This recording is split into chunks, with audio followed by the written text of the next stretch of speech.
Olha só a situação. Entendeu? Eu vou ficar aqui atrás, porque eu não fico confortável. A Cris está atrasada, a gente não está conseguindo falar com ela. Então, assim, para a gente não ficar aqui só na musiquinha, vamos conversar um pouquinho? Fiquei um pouco nervosa, né? Assim, porque a gente nunca está preparado, né? Sabe, mesmo quando a gente se prepara, a gente nunca está preparado. Ela chegando, eu passo o palco para ela, tá? Mas eu vim comprar um livro, vocês entenderam? Então, tá bom. Vamos lá.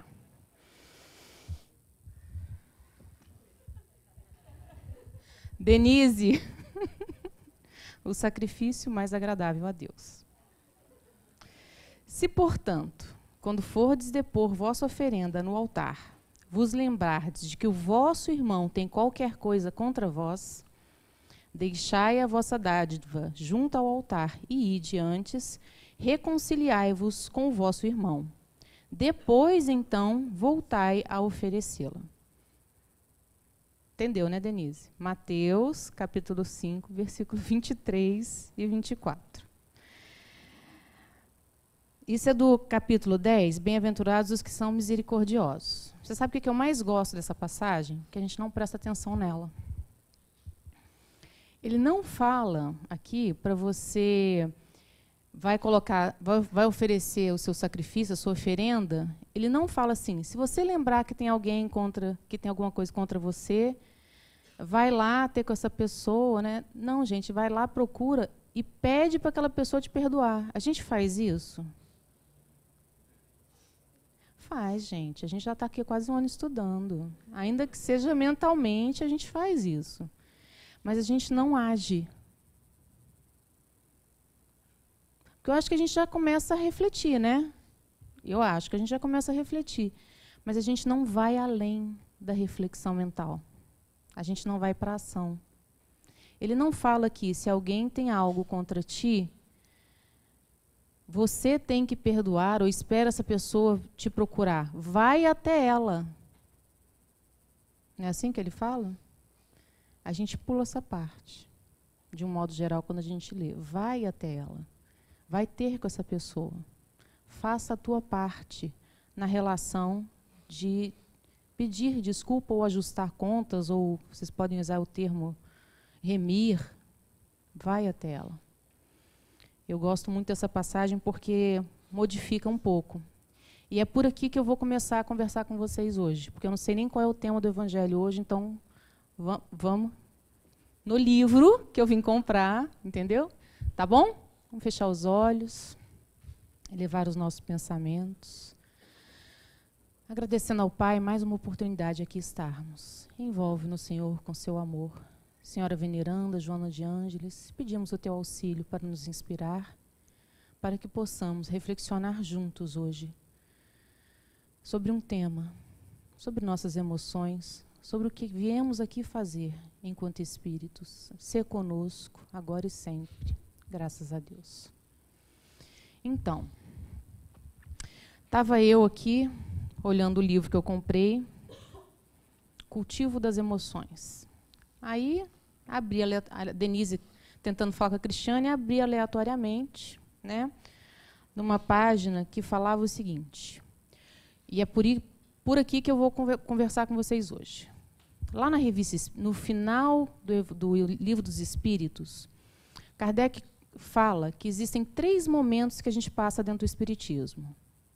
O primeiro momento, a gente é atraído pelo fenômeno, e por mais que a gente fale que a gente não vem não, a gente adora ver fenômeno, né? A pessoa incorporada, a gente vai para o atendimento fraterno, torcendo para a Iraci dar aquela... Alguém já fez atendimento fraterno com a Iraci? Então, porque a Iraci, eventualmente, ela se modifica, assim, você percebe.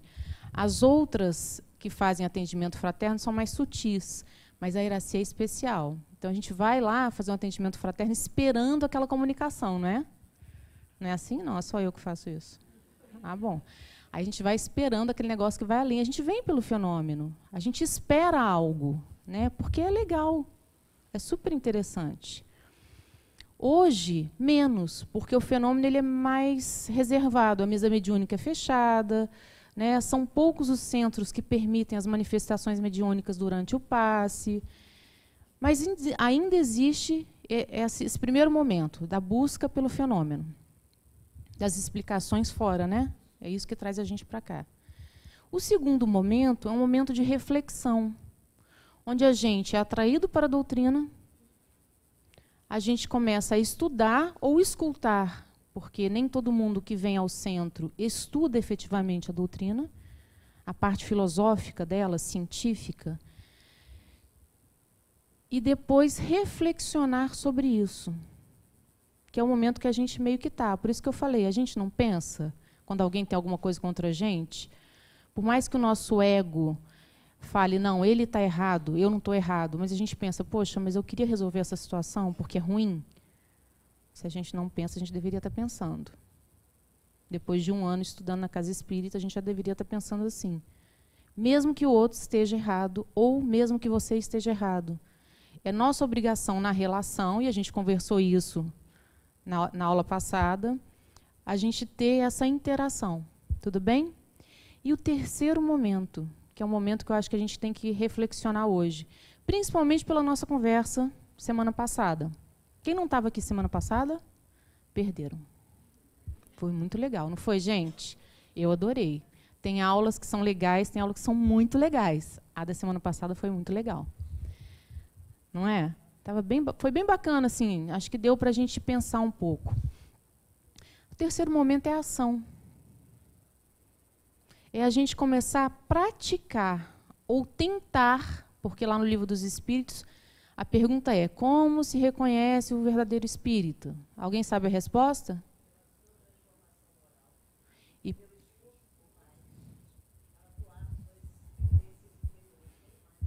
Adorei você, gente. Ela sabe de cabeça isso. Muito bem. É isso mesmo. E a gente, vocês pais, nós pais, estamos aqui sentados no sábado de manhã buscando isso. Né? Porque aquela criatura que é nosso filho, o quarto elemento, né? O quarto elemento que chega na relação, o filho, ele desperta na gente, a gente já conversou sobre isso, desperta na gente coisas que a gente nem imagina que tinha, boas e nem tão boas. Você desperta aquele amor que você achava que não era capaz de ter, e ao mesmo tempo desperta tudo de ruim, porque aquela criatura consegue fazer isso com você. Né? Tem um negócio que... Tem um momento que você dá vontade de você pegar aquela criatura e falar, meu Deus, principalmente quando ele aponta. Fala, ah, mas você faz isso. Né? Nesse momento, a gente busca ajuda. Porque nenhum de nós dá conta sozinho. A gente não nasceu pronto para ser pai. A gente vai exercitando essa função. Apesar de já termos sido pai e filhos em outras encarnações, já temos tido essa experiência, a gente, nessa experiência com esse espírito, existe uma série de coisas que o influenciam. Então, a gente vem aqui sábado de manhã na esperança de evangelizar a criatura. Não é? Tia, está muito agitado. Não é assim? Acho que é o atendimento fraterno, porque não tem explicação essa energia dessa criança. E a gente esquece um pouco de olhar a contrapartida, que somos nós, que orientamos isso. Ontem alguém estava aqui no tratamento espiritual? A Iraci falou um pouco, né, sobre a questão da educação dos filhos. E eu achei assim, a maneira como ela tratou, muito importante. Ela falou o seguinte, é muito fácil para a gente se isentar da responsabilidade quando a criança apresenta qualquer dificuldade. Aí a pergunta é, a criança vai apresentar qualquer dificuldade? Na verdade, isso. Vai. É um espírito de aprendizado como nós. No entanto, o nosso papel enquanto educadores é o de orientar. E aí ela trouxe um exemplo. Sabe quando você fica assim, será que eu visto a carapuça? Eu falei, não tinha pensado nisso, nessa perspectiva. Porque quando a gente assume um papel, a gente se afasta um pouco de algumas reflexões que precisam ser feitas. E aí ela traz o seguinte exemplo. A gente tem tanto medo de perder os nossos filhos, que a gente cria mecanismos para deixá-los próximos. Tudo bem? Então, qual é, segundo o Evangelho, e isso tudo está na prática do terceiro momento que eu falei. Qual é, segundo o Evangelho, a obrigação do pai? Identificar as más tendências do filho e tentar auxiliar, na medida do possível, no limite das nossas forças, trabalhando como verdadeiro cristão, como verdadeiro espírita, identificando em nós as más tendências, para, nessa relação pai e filho, auxiliarmos esse espírito que está sob nossa responsabilidade, mas principalmente nos educarmos, porque educar é educar-se, em primeiro lugar. A criança vem, nasce, a princesinha, né? Ela frisou isso, a princesinha da mamãe e do papai nasce, e é um espírito, não é? E essa criança vai manifestando essas más tendências, ou atavismos, que eu gosto mais. Tendências ou aprendizados que esse espírito tem ao longo das outras vidas, que nessa vai manifestar naturalmente. É aquela criança que... E aí tem dois, vou citar dois para vocês entenderem. Aquela criança que com 1 ano e meio não joga papel no chão, que você não precisou ensinar, ela já entende que não pode jogar o papel no chão? Eu não sei se vocês têm crianças assim em casa. Aquela criança que já entende algumas questões morais, que para a gente ainda é difícil, mas para ela é tranquilo. Isso é um atavismo, isso é uma tendência. E aquela criança que, apesar disso, traz a borracha bonita da amiga. Isso também acontece. Isso é uma tendência que a gente identifica e vai corrigindo. Que mente. Existe na evolução infantil todo um processo de adaptação dessa criança ao mundo. E à medida que o seu psiquismo vai se complexando, ela vai interagindo com o mundo e vai aprendendo regras sociais. Mas existe algo que vai além, que são essas tendências atávicas. A gente identifica. Aí ela fala assim, aquela princesinha bonitinha, que você gosta tanto, que você ama, que você coloca aquela roupinha bonitinha, com aquele sapatinho, criança de 3 anos, com aquele sapatinho de saltinho, porque está na moda, e aí a criança assiste televisão. E numa dessas que ela está na frente da televisão, ela repete alguma dança ou algum comportamento que ela vê na televisão, e a gente, pai, que bonitinho. Por exemplo, uma dança sensual que é o funk. Nada contra o funk, mas é uma dança sensual, concordam? É uma dança sensual. E a criança de 3 anos repete, sem saber. Mas se ela tiver, se aquele espírito já tiver em seu aprendizado uma dificuldade com a sua sexualidade, isso vai influenciar. E seria nossa obrigação orientarmos isso. Essa criança cresce, a princesinha bonitinha que a gente validou lá, dançando, quando pequenininha, ela cresce. Aí chega o momento de iniciar a sua vida sexual. O que a gente faz? Ou a gente nega, e a gente já conversou sobre isso, finge que não, a minha filha não vai transar, né? Porque a minha filha não vai transar. Como pai e mãe também não transam para os filhos. Tem criança aí? Nem vi. Desculpa. Acontece isso, tá? As crianças acham que a gente já teve as crianças e viramos amigos, né? E a gente acha que as crianças não vão crescer. Tudo bem? Aí essa criança, essa jovem, começa a apresentar algumas manifestações, tipo, foi o exemplo que ela trouxe. Sou um pai aberto, permito que minha filha traga o namorado para casa. Ok, está combinado com a esposa, perfeito, foi combinado, ótimo. Mas ela traz um namorado por semana. Né? E você acha isso normal, está tudo certo. Você esquece de olhar o espírito, que precisa solidificar a sua afetividade numa relação única. É a nossa obrigação sinalizar. Vocês conseguem entender? Eu não estou querendo parecer moralista. Não é um discurso moralista, não é isso. Vai além. Tudo bem? Todos nós somos adolescentes. Então, pense nas suas experiências enquanto jovens. Hoje, nós aqui, como pais, já temos escutado, ao longo desse ano, muita coisa. Eu acho que vale a pena a gente começar a partir por terceiro momento, que é colocar em prática, junto aos nossos filhos, esse olhar mais cauteloso.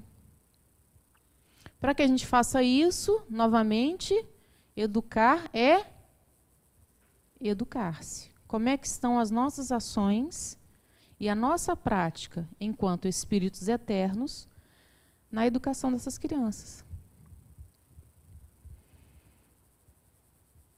Esse momento foi ótimo, devia ter um flash na cara de vocês, assim. Porque a cara é assim. O olho nem mexe, sabe? Fixo. Então, a gente tem que pensar sobre isso, sem culpa, sabe? A gente está aqui fazendo o melhor que a gente pode, né? Os conflitos não vão deixar de aparecer, não vão. As dificuldades vão aparecer, tanto eles tendo dificuldades, quanto a gente tendo dificuldades. Os pais de espíritos que têm manifestações mediúnicas, porque esses espíritos eles nascem mais sensíveis que a gente, muito mais sensíveis que a gente. Tem uma dificuldade enorme de entender essas manifestações. Nós, como pais espíritas, que temos um olhar que vai além, temos que ter uma cautela, porque hoje a medicalização, né? Você sabe que você toma remédio e você corta a mediunidade, vocês sabem disso? Existem medicações psicoativas que trabalham na química do cérebro e conseguem cortar a manifestação mediúnica. Uma pessoa em surto, por exemplo, normalmente está sempre acompanhado de alguma questão espiritual.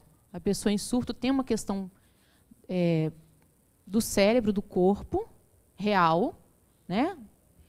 Mas existe, paralelo a isso, uma questão da mediunidade que fica aberta. Então, aquelas manifestações de vidência, né, que vê isso, que escuta aquilo, tem dois vieses. Então, você tem que trabalhar essas duas partes da doença. Aí eu vejo hoje, assim, as crianças superativas. E a gente já conversou sobre isso também, da bandejinha. Foi aqui que eu falei da bandejinha? Na escola? Não? Não contei para vocês o babado? Vocês sabem que eu faço psicologia. E lá na psicologia, a gente tem que fazer um estágio em educação. E aí uma das colegas foi fazer esse estágio numa escola aqui no Rio de Janeiro. E as crianças, ela achava tão estranho, porque as crianças eram todas muito quietinhas. E ela falou, nossa, dei sorte, peguei uma turma super bacana e tal. Aí, um dia, casualmente, acho que era período integral, essas crianças. Um dia, ela ficou num horário diferente e participou do horário do lanche. A enfermeira da escola, crianças de 5 anos, 6 anos. O último, vocês sabem, eu não lembro mais. É 5, 6, é terceiro? Jardim 3, sei lá. Escola 2? Pré-escola 2, pois é, já mudou tanto, que é antes de ir para a primeira série, primeiro ano, isso, que seria o prézinho nosso. CA, isso, exatamente nessa idade. Que é a idade que as crianças estão agitadas, concordam? Não é? Super, nossa, se descobrindo, e as crianças todas calmas. Aí chega a enfermeira com uma bandejinha cheia de copinhos, e daqui... É isso. Uhum. Todas as crianças tomavam remédio para transtorno de déficit de atenção. Todas não. Eram 20, tipo 15 tomavam e 5 não tomavam. 15 crianças de 20 sendo medicadas diariamente na escola. Aí ela fez assim, agora entendi. Claro que não. Claro que não. Então, pela escola, claro que não. Mas como é que esses pais chegaram? E quem indicou? Não sei, né? A gente não pode julgar, eu não gosto de julgar. Mas é estranho, uma escola que tem 15 crianças sendo medicadas, né? E aí ela, como estagiária, estagiária em educação é um negócio meio complicado. Ela tentou fazer algumas perguntas, as professoras, não, porque era um inferno essa sala era um inferno, ninguém dava conta. Olha como é que está ótimo, agora está todo mundo aprendendo, todo mundo dulcificado. Como Foucault falava, os corpos dóceis. Também não. Perfeito. Tem bebê tomando remédio para déficit de atenção. Né? E aí a gente não entende que esse espírito diagnosticado com déficit de atenção, ele não se enquadra nessa educação formal. Essa semana eu vi um post no Facebook que era assim, um julgamento. Eu não sei se vocês viram. O cara falando assim, olha, eu vim aqui para vocês entenderem por que a educação precisa ser... como é que fala, gente? Quando você vai julgar a acusação... Ajuda, gente. Não. Quando você acusa... Isso. Vocês entenderam? Não, né? Por que a educação precisa passar por um julgamento? Pronto. Aí ele coloca assim, fábrica 150 anos atrás, uma foto da fábrica como era e uma foto da fábrica como é hoje. Farmácia, como a farmácia, a indústria farmacêutica. Como é que funcionava há 150 anos, como é que é hoje. Atendimento médico, como era há 150 anos e como é hoje. Como é que funcionam as relações dentro de uma empresa, como era há 150 anos atrás e como é hoje. Como é a escola? Uma foto de 150 anos atrás e uma foto de hoje. Aí todo mundo, porque não mudou nada. Continua o mesmo sistema de crianças sentadas na cadeira com um professor falando. Não é isso? Gente, o espírito não dá conta disso. Aí a gente não... Mas assim, eu estou pontuando, mas também não tem solução, porque não existem escolas preparadas para. Vocês entenderam? A gente, enquanto pais, tem que estar atento a isso. Porque a criança diagnosticada com TDAH, não é isso? TDAH. Isso. Esse transtorno, quando, na verdade, ela só é um espírito que não está querendo ficar ali. Não tem nada de transtorno.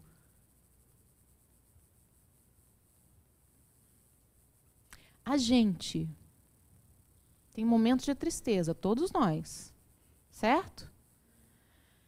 Dessa sala aqui, talvez metade já tenha apresentado algum sintoma de depressão. Por quê? Porque está se misturando depressão com tristeza. E aí tem um diagnóstico de depressão. Aí o que acontece? Como você tem tristeza, porque eu não sei vocês, mas me dá tristeza. Uma semana como essa eu fico triste. Com o que passou, com tudo. Tudo que a gente, né, como sociedade, me dá uma tristeza. Dá um desânimo, né? Fala, nossa, será que não vai ter jeito, gente? É isso mesmo? Natural. Tem um problema aqui familiar, um problema no trabalho, natural. Mas ao invés da gente entender essa tristeza, porque a tristeza, segundo Joana de Ângeles, é um momento que a gente tem para refletir. É natural. Faz parte das emoções você sentir tristeza. Você fica introspectivo, você não quer falar com ninguém. Né? Aquela pessoa fala com você bom dia, você fica olhando para ela e responde por quê? Esse é o seu momento de tristeza. Você responde porque você é educado. Bom dia. Ou então faz assim. Aí você já é rotulado. Olha isso. Porque você tem que ser feliz o tempo todo e a gente não é. Aí a gente vai buscar uma ajuda psiquiátrica ou do próprio psicólogo, que já te rotula, e você começa a tomar medicação. Não dá nem tempo de você refletir. Já está medicado. E a medicação ela dá uma segurada nesse processo natural. Nada contra a medicação. Eu acho, sim, que existem crianças que têm alguma disfunção neuroquímica. Né? Tem disfunção neuroquímica que faz com que a criança realmente não dê conta. Agora, eu acho interessante que essas crianças que são diagnosticadas com TDAH, elas sentam na frente de um jogo, gente, ficam 3, 4 horas jogando. Aí não dão conta da escola, não é assim? Eu tenho 2 lá, meus sobrinhos são assim. Não dão conta da escola. A professora diz que eles têm transtorno. Não fica sentado na escola. Não, peraí, consegue se concentrar. O que está sendo apresentado não é interessante. Pode ser apresentado de uma outra forma, né? E a gente vai medicalizando e perdendo o terceiro momento, que é a ação. É tentar algo junto. Colocar em prática o conhecimento que a gente já tem. Faz sentido? Faz sentido? Obrigada. Dá uma força, gente.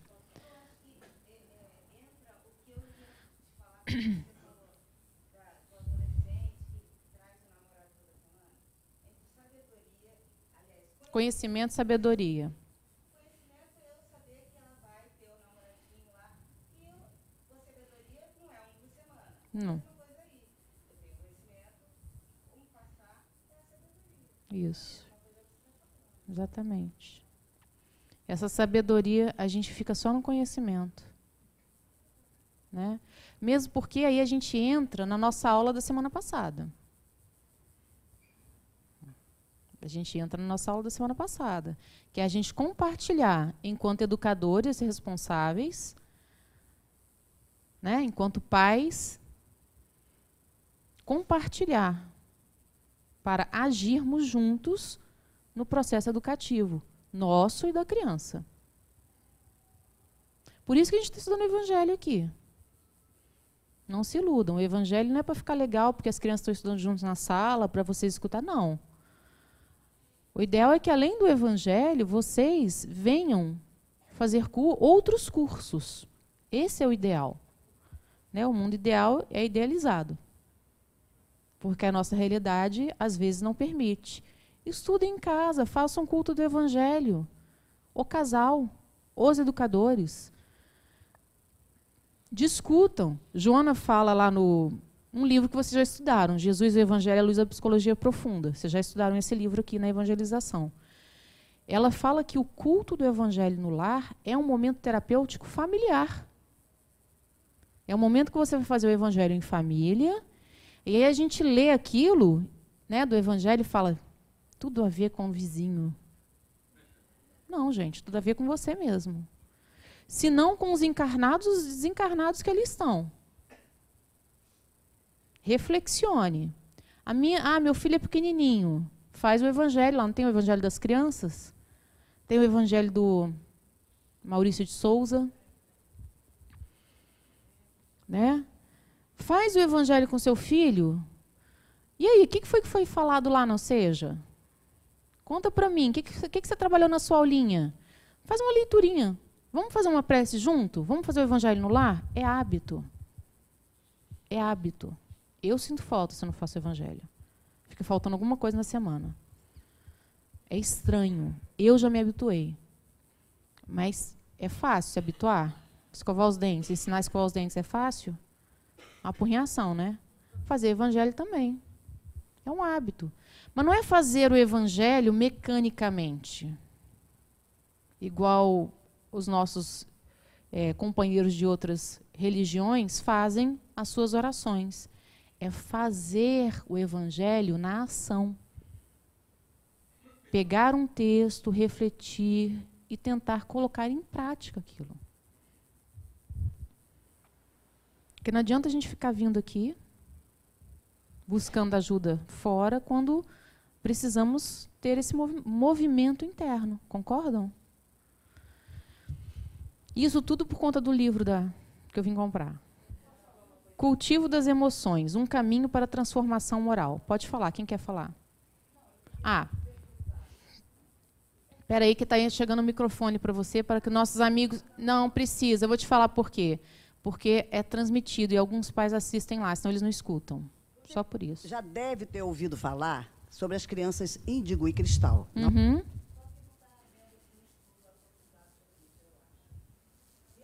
Não está saindo o som dela. Não tem problema não. Vai lá que depois eu repito.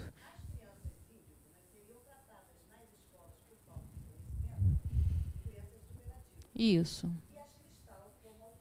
Isso.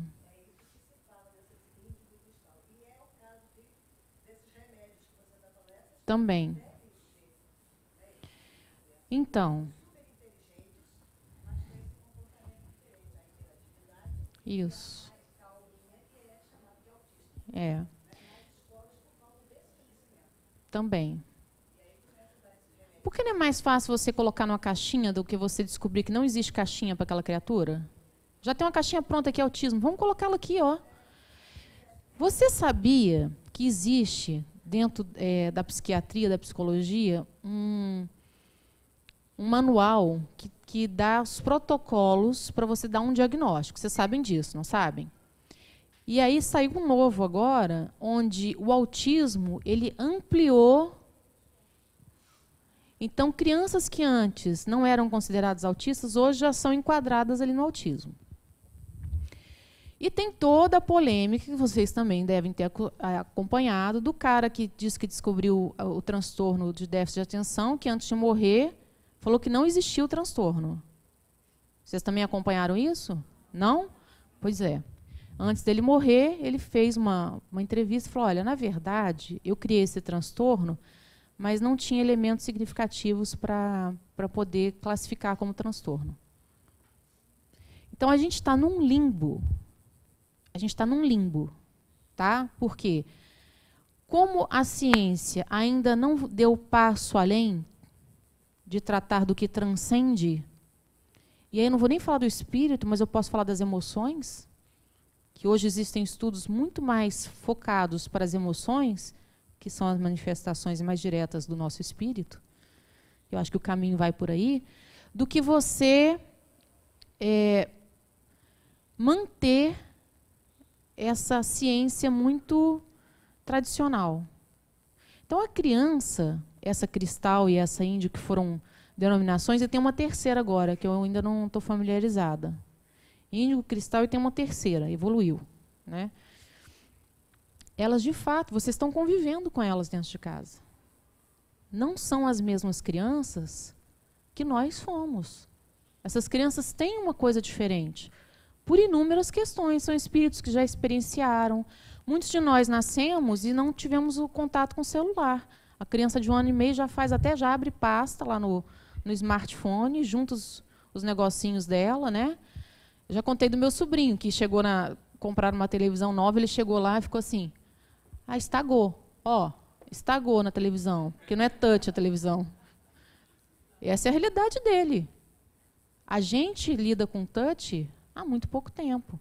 Essa própria evolução da tecnologia proporciona uma interação desse espírito com o mundo de forma diferente, que nós não estamos habituados. E ao invés da gente correr atrás disso e tentar, não é estar junto, porque não vai dar, mas entender e orientar, é mais fácil medicar, é mais fácil colocar a responsabilidade para um terceiro, para um quarto. Né? Tem livro aqui embaixo que fala de crianças cristais. Aqui embaixo tem. Eu nunca escutei isso dentro da faculdade. Nunca escutei. A educação trata, não como crianças cristais, mas trata de uma nova percepção da educação, que não cabe mais dentro do que hoje existe. Né? Mas nós queremos o melhor para os nossos filhos, não queremos? Todo mundo aqui mora na Barra, não, né? Mas a maior parte, né? Vocês vão entender, vocês que não moram aqui vão entender. Aonde que a gente quer que os nossos filhos estudem? Fala alto. Onde? Santo Agostinho. Aonde mais? PH. Porque, né? Qual que é a outra? Não tem outra? São Bento, escola o quê? Escola americana, que oferecem que tipo de educação? Super tradicional. O Santo Agostinho, ele faz uma classificação por nomes. Ponto. Classificação por nomes, de A a Z. Classe A tem os nomes de A até não sei quanto, B, entendeu? Não existe uma preocupação com um nivelamento. Tratam todos da mesma forma. E se vocês forem lá conversar com a coordenadora, que eu não sei se continua sendo a mesma, ela trata assim. Então, assim, olha, meu filho tem um problema de audição, precisa sentar na frente. Não, se você traz o laudo médico e tal, que a gente vai providenciar. Então, existe uma educação tradicional, que aí você pega o seu filho, que não dá conta disso, coloca lá. Nada contra a educação tradicional, está funcionando ainda. Tem crianças que não cabem ali, gente. E a gente não consegue transcender esse olhar cuidadoso para o nosso filho e colocar ele numa outra escola, porque a outra escola é o quê? Fraca, experimental, não dá resultado. Eu não sei se na minha época tinha, 20 anos atrás ainda tinha isso, eu não sei como é que está hoje, mas a expectativa era passar para uma faculdade pública. Não vai passar para uma faculdade pública. E aí a gente esquece assim, a faculdade é importante? É importante. E na minha prática eu vejo que os melhores, e aí da época que as meninas estudaram, que eu acompanhei algumas crianças, uma ficou bulímica, a outra tentou suicídio, a outra se automutilava. Por quê?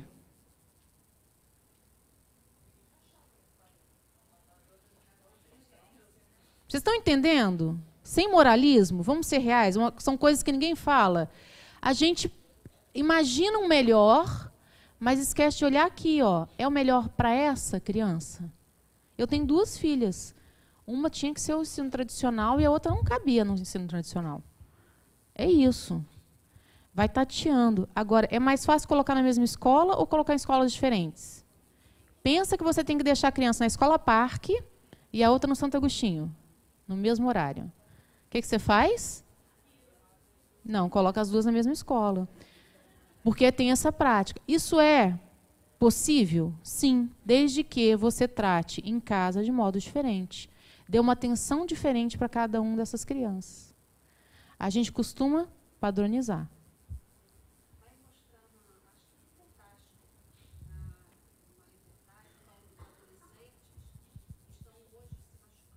Ah, tem mesmo. Tem. Tem automutilação. Tem isso mesmo. Isso não é nada. Quem tem filho adolescente aqui? Como é que estão adolescentes que agora é 13, 14 anos? Está todo mundo lá atrás. Como é a realidade dessas crianças? Como é que é a realidade dessas crianças? Vocês não estão escutando? Ah, deviam estar sentados aqui na frente. Vem para cá. Senta mais para frente. Ah, não, mas só estão falando... Eu tenho, eu não tenho, não é nada... Quando for alguma coisa assim significativa, eu trago para vocês. Mas aí senta mais para frente, realmente fica difícil. Tá? Você tinha alguma coisa para falar?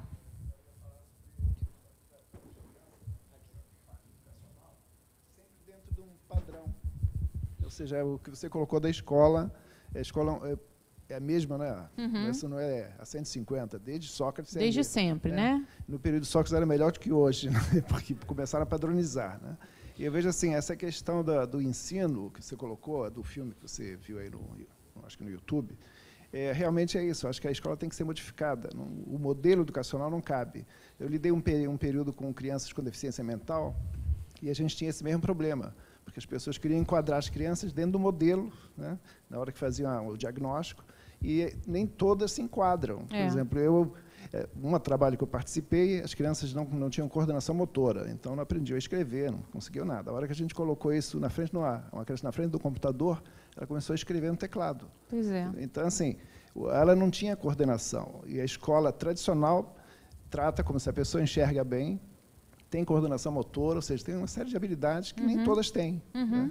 Então, o modelo educacional tem que ser revisto, senão você exclui muita gente. O exemplo que você deu, que você vai colocar um filho numa escola, outro filho em outra. Isso. A escola tem que estar preparada para atender todos. Para todo mundo. A gente não tem isso ainda, né? E eu trouxe o exemplo da escola, você tem razão, é isso mesmo. E eu trouxe o exemplo da escola porque é tão fácil ver fora, né? E como é que está dentro? Como é que está dentro? Microfone, por favor. Obrigada, você é muito gentil. Como é que está dentro? Como é que nós estamos nos relacionando com essa educação dentro de casa? Eu acho que você falou tudo, né? A gente quer colocar os nossos filhos em umas caixas, né? Que não dá. Cada um é de uma caixa diferente, né? Nós também somos, né? Estranhos, cada um é uma caixa. Aqui, acompanhando bastante aqui a evangelização, a gente vê o progresso das crianças e a gente vê cada um diferente, né? Então, como evangelizadora, eu já recebi muitos pais que falam que o colégio, o filho, o conselho de classe quer tratar, né, uma criança como a outra e a criança é normal. E aí chega aqui dentro da casa espírita, o mais engraçado é que dentro das salas a criança consegue mostrar que ela é doce, ela é bagunceira, mas ela é doce, ela é carinhosa, que é criança, né? Que ela é criança, né? Então, assim, às vezes alguns pais na porta a gente escuta, né, muito. Eu não sei, estou sendo chamada direto no colégio, reclamação dele, e está fazendo muita bagunça, principalmente os meninos, né? Então, e eu sempre vi assim, como criança normal, como todos são, né? O meu filho hoje também é um samuraizinho, então ele brinca, bagunça, faz tudo. Então, é muito comum. E você estava falando do tratamento com remédio ou a terapia em si, mas assim, eu acho que um fator importantíssimo é o tratamento espiritual, né? Eu estou aqui na casa muito desde a formação, né, da casa, e eu já vi 3 crianças aqui, que eu não vou citar o nome, que são dois meninos e uma menina, que eles eram muito ativos. E eles foram considerados pelo colégio como todos os tipos de problemas. E a gente identificou e falou, faz tratamento espiritual. E hoje as crianças passam pelo corredor, a gente olha e fala assim, meu Deus, né? Isso mesmo. A criança está assim, desenvolveu, outra, só precisava, né, dar uma mexida em alguma coisa que a gente não tem conhecimento, né, que não somos nós que tratamos, né? Então só precisa virar um pouquinho a chave no tratamento espiritual que acontece, para a gente poder ver a criança desenvolver. Perfeito. Né? Então, o tratamento espiritual, eu acho... Gente, pelo amor de Deus, vocês não vão chegar todos juntos no tratamento espiritual. Tem que fazer. A Lucila disse, a Débora falou, não é isso. Eu, particularmente, acho que eu já sou suspeita. Eu acho que toda criança precisa fazer, né, o tratamento espiritual, porque elas... não só em função dos conflitos delas, mas nos conflitos de nós, nos pais, né? Então, aí chegamos no ponto que eu quero chegar, conversar com vocês. Isso tudo para falar que a gente vive num limbo, num grande momento de transformação que o planeta está passando, né? Qual que é a solução, gente? Se a gente não está preparado, se essas crianças vêm diferentes, se a escola não atende, qual que é a solução? É isso. Tratamento espiritual. A gente precisa se capacitar. Nós, enquanto educadores, precisamos nos capacitar para fazer o melhor dentro dos nossos limites. E tem uma coisa, hoje eu recebi uma mãe de primeira vez, não sei se ela está aqui, com um bebezinho. E aí ela falou, eu não sei porque eu acho que precisa. Esse eu acho que precisa da mãe, nada contra os pais. Mas a mãe tem, né, por sua constituição, a alma feminina tem, por constituição, um a mais, que o homem não tem. O homem tem, mas de uma forma diferente. A mulher, ou a mãe, ou o cuidador que tem esse papel do feminino, tem uma ligação com essa criança diferente. Quando eu tenho um pediatra que ele falava assim, eu falei, eu vim, tá assim, o que você acha que é? Eu falava, caraca, se fosse para isso, eu tinha diagnosticado, eu trouxe para você ver. Não, mas o que você acha que é? Por que você está me perguntando? Não, porque você está com ele todo dia. E o seu coração sabe mais que o meu. Fala para mim o que você acha que é. Ele fazia todo lá o exame, depois perguntava, o que você acha? Nós sabemos, lá no fundo, nós sabemos. A gente nega por medo. Se a criança precisa de tratamento espiritual, a mãe sabe lá dentro.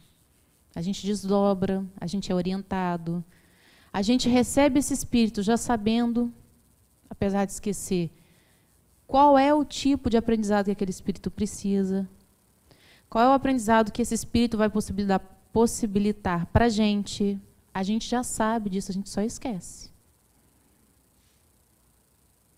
Filho natural ou adotado, a gente recebe esse espírito. É um compromisso que a gente assume. Certo?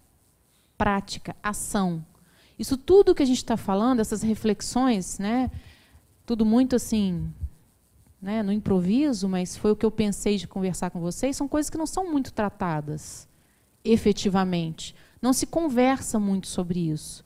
A gente vê pequenos grupos falando, é meio que um tabu. Como é que eu vou falar que meu filho não vai estudar no Santo Agostinho?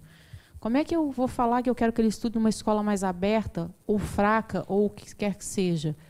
Você não está criando uma criança para passar no vestibular, você está criando um adulto para ele, mesmo porque também o vestibular e fazer faculdade ou não já não garante você ter um futuro, né? Como que eu posso dizer? Idealizado. Não garante mais. Para a gente está difícil. Para eles que vão pegar um outro mundo, hoje não adianta falar português e inglês. É português, inglês, espanhol, mandarim, alemão, né? E aí vai. Eu vejo lá, o meu esposo tem uns funcionários dele.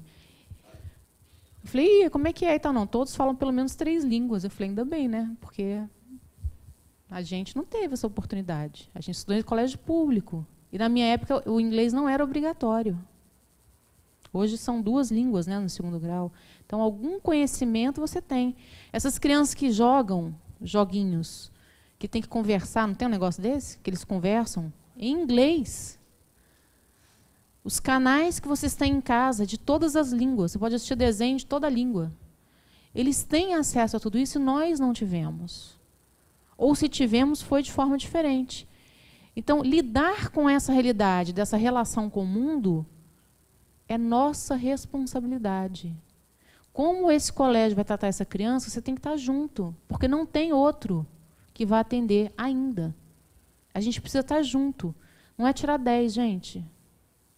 Tirar 10 não garante você passar no vestibular, sabia? Você só cria uma criança neurotizada. Uma criança que vai chegar lá no vestibular, vai se cortar, vai deixar de comer, ou foge, porque é natural do psiquismo humano criar essas fugas. Nós fazemos isso. Nós fazemos isso, adultos. É natural. O que a gente precisa é estar consciente e educá-los a ter essa consciência. Como é que a gente faz isso? Foi uma pergunta. Hã? Cada um vai saber a sua resposta. O filho é teu. Entenderam? Existe lá um grande hall de coisas. Pega o microfone para mim. Existe lá um hall de coisas que a gente pode estar seguindo, né? Joana vem, depois da 4ª força da psicologia, que é a transpessoal, tratar das questões dentro de um olhar voltado para o espírito, que aí você deixa de acusar o outro, falar assim, eu sou assim porque a minha relação com o meu pai fez isso. Eu sou assim por causa da minha mãe. Existe uma responsabilidade, existe uma formação desse psiquismo nessa vida, mas existe toda uma carga espiritual de vidas passadas que orientam essa relação. E é esse olhar que a gente precisa ter. A gente olha aquele bebezinho e esquece que aquele é um espírito, graças a Deus. Esquece quem é aquele espírito. As mães sabem lá no fundo. Se tem mais de 2 filhos, você consegue identificar claramente as afinidades, as não afinidades. E a gente tem que aprender a identificar isso e ir trabalhando junto. Só mandar é fácil. Tem que trabalhar junto. Fala. Essa questão da educação que você está colocando, quer dizer, a gente falou aí da necessidade da escola modificar, né? A Finlândia está adotando um modelo educacional completamente diferente do que a gente tem hoje, né? Eu vi aquilo. A criança dentro da sala de aula, o número de horas está reduzindo e a criança passa a ter aula, esse contato. Casa. E tem outro Vocês viram isso? Busquem na internet, educação na Finlândia. E um outro Busquem. aspecto que você colocou também, o contato dos filhos com os pais, né? E na Suécia e outros países também no norte da Europa, estão reduzindo a carga horária para haver maior convívio na família. Isso facilita e resolve uma série de outros problemas que existem, né? Porque esse convívio ele foi deixado de lado, né? A gente está na... Acho que muitos de nós, principalmente aqueles que tiveram filhos mais velhos, conseguem valorizar isso de uma forma mais... Os avós são ótimos. Os avós que já passaram pelos filhos têm uma relação com os netos diferente porque valoriza a relação, de um modo geral. Os avós todos ficam assim. A gente tem que trabalhar, a gente tem que dar conta da casa, a gente tem que dar conta também, né? E a gente esquece que os pequenos momentos, às vezes é meia hora que você tem de ficar com seu filho. O que você está?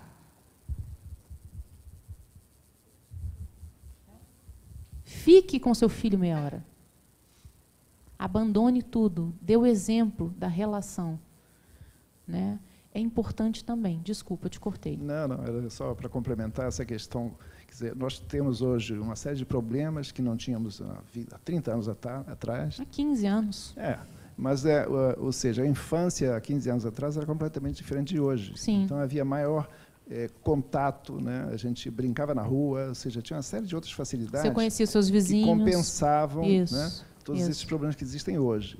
Como hoje o modelo de vida é outro, as pessoas passam a ficar muito isoladas, as crianças também, e aí começam a aparecer todos esses problemas. Isso tudo a gente tem que pensar, né, dentro das nossas relações. Ela fala por último e a gente encerra, que a gente já acabou.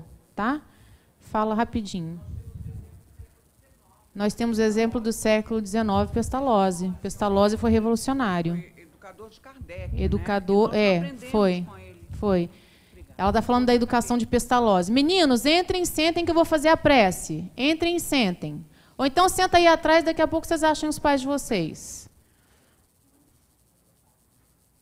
Ainda bem que eles só chegaram agora, né, gente? Sorte. Então vamos lá, vamos fazer a nossa prece? Agradecendo imensamente a oportunidade de estarmos reunidos mais uma vez. Envolve-nos com teu amor, Senhora veneranda. Toca-nos o coração, Meimei querida, para que possamos refletir ao longo da semana, interiorizando e colocando em prática tudo aquilo que a doutrina espírita nos traz. Envolve-nos com teu amor, hoje, agora e sempre, graças a Deus. Gente, obrigado pela paciência. Viu? Olha só, tem uns livros aqui que eu acho que era para a Cristiane falar, dos kits de Natal, viu? Colorindo o Evangelho, a escolha de Felipe, presentes maravilhosos, esse é bom, Ilumina tipo os pais, da Joana, muito bom. Os kits de Natal, eu acho que é isso que eu tinha que falar. Na livraria.